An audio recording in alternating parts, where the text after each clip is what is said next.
الأصل العربي القحطاني اليماني لطائفة كبيرة من البربر، إن لم نقل السواد الأعظم منهم.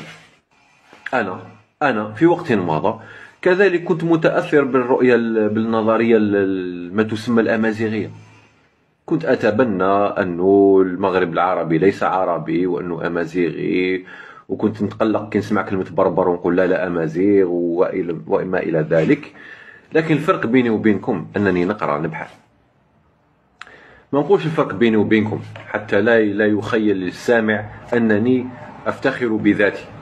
الفرق بين الذي يبحث وبين الذي لا يبحث هو أن الذي يبحث أو يكتسب أو يحوس على الحقيقة أو يكتسب معلومات جديدة ومعطيات جديدة في كل مرة، قد تبين له خطأه وقد تؤكد له صحة معلوماته.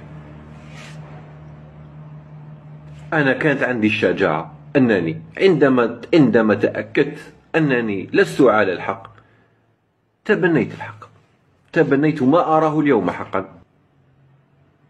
وكان أول كتاب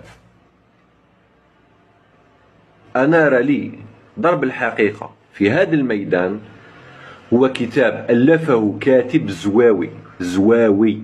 ماهوش من الجزيرة، ماهو من اليمن، ماهو من الشام.